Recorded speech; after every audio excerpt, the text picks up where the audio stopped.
Madam here with another cool project.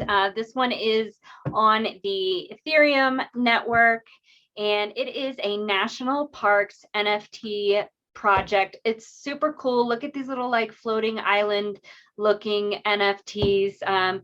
They did the Whitelist mint Friday, I believe it was. Yeah, Friday. And today in 5 hours is the public mint. So if you're interested in collectible NFTs that have utility, this is a super awesome one.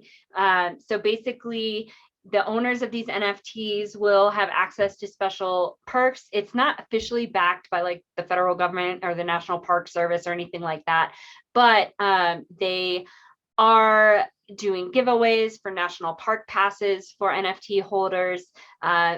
Other businesses are jumping on board, like REI, for example, is possibly going to offer discounts for holders of the NFTs. So there's a lot of buzz behind this particular project because everybody loves the outdoors, the national parks, the gorgeous areas that we get to explore in this country. And it's the perfect collectible. Ideally you would want to get the one that you've been to or collect them all the places that you've been. So super cool project. I just wanted to touch on very briefly. I already purchased my NFT. I ended up buying it on OpenSea because I was not a part of the whitelist, and I did not want to wait until the public minting because I feel like gas fees are going to be super high. Because remember, this is on the Ethereum blockchain, so there are gas fees, and I think as soon as it goes public and everyone's trying to mint, that the gas is going to be astronomical. So I ended up picking it up on the secondary marketplace on OpenSea for a little bit more than the public floor price.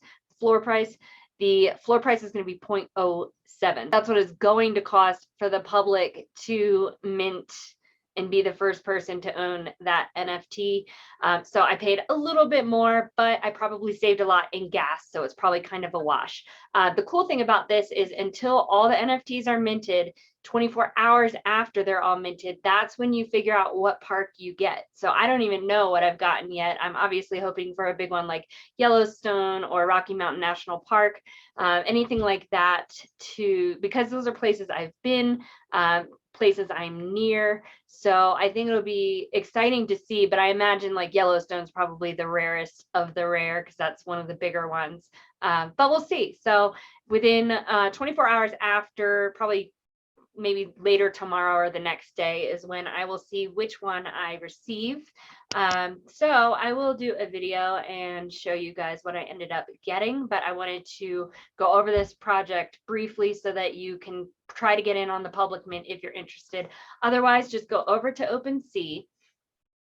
And if you actually, the better way so that you don't get scammed or something is to go to the National Parks NFT.io website and click on OpenSea from there to open up the real collection. Because again, this is, Web3, Wild Wild West, decentralized. Probably a ton of scammers are going to be out there because this project's so popular. It's also a good crossover project with people that maybe have not gotten into NFTs before, trying to, get their feet wet with a project that they can really get behind. So beware of scams. Go directly from the website to OpenSea collection so that you can see what's out there. And it's, let's see, 0.077 is the lowest one right now. I'm sure a lot more are going to be flooding OpenSea once the public mint is live. So again, you have 5 hours and 29 minutes from 12:30 p.m. Mountain Standard Time. So check out the website, see when it goes live for you, and stay tuned to see what I get.